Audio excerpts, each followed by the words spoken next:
కోటి జాబ్స్, శతకోటి ప్రాబ్లమ్స్. పూర్తి వివరాలకు చదవండి రేపటి సాక్షి హైదరాబాద్ ఎడిషన్. నిర్మల్ జిల్లా దిలావర్పూర్ మండల కేంద్రంలో ఇథనాల్ ఫ్యాక్టరీకి వ్యతిరేకంగా నిరసనలు కొనసాగుతూ ఉన్నాయి. రెండవ రోజు జాతీయ రహదారిపై రాస్తారోకో చేపట్టారు స్థానిక ప్రజలు.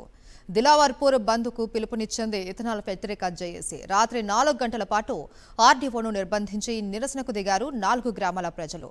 దిలావర్పూర్ వద్ద 500 మంది పోలీసులతో భారీ బందోబస్తు నిర్వహించారు. ఇథనాల్ ఫ్యాక్టరీ వద్దకు ఆందోళనకారులు వెళ్లకుండా పోలీసులు ఆంక్షలు విధించారు. నిర్మల్ జిల్లా దిలావర్పూర్ మండల కేంద్రంలో ఇథనాల్ ఫ్యాక్టరీకి వ్యతిరేకంగా నిరసనలు కొనసాగుతూ ఉన్నాయి. రెండవ రోజు జాతీయ రహదారిపై రాస్తారోకో చేపట్టారు స్థానిక ప్రజలు. దిలావర్పూర్ బంద్కు పిలుపునిచ్చింది ఇథనాల్ వ్యతిరేక జేఏసీ. ఇక రాత్రి 4 గంటల పాటు ఆర్టీఓను నిర్బంధించి నిరసనకు దిగారు 4 గ్రామాల ప్రజలు. దిలావర్పూర్ వద్ద 500 మంది పోలీసులతో భారీ బందోబస్తు నిర్వహించారు. ఇథనాల్ ఫ్యాక్టరీ వద్దకు ఆందోళనకారులు వెళ్లకుండా పోలీసులు ఆంక్షలు విధించారు. ఇదే అంశానికి సంబంధించి మరిన్ని వివరాలు మా ప్రతినిధి విఘ్నేష్ అందిస్తారు. విఘ్నేష్, దిలావర్పూర్ లో ఆందోళన కొనసాగుతున్నాయి.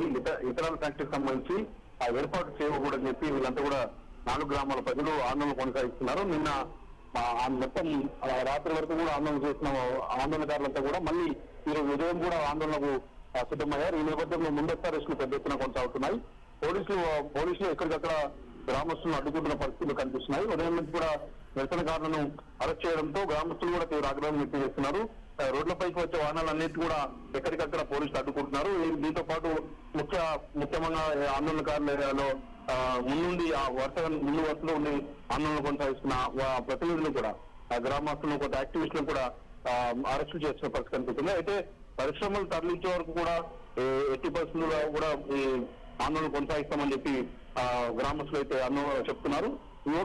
కొంతమంది యువకులను కూడా దిలావర్పూర్ మండల కేంద్రంలో ముందస్తు అరెస్ట్ చేసిన పరిస్థితులు కనిపిస్తున్నాయి.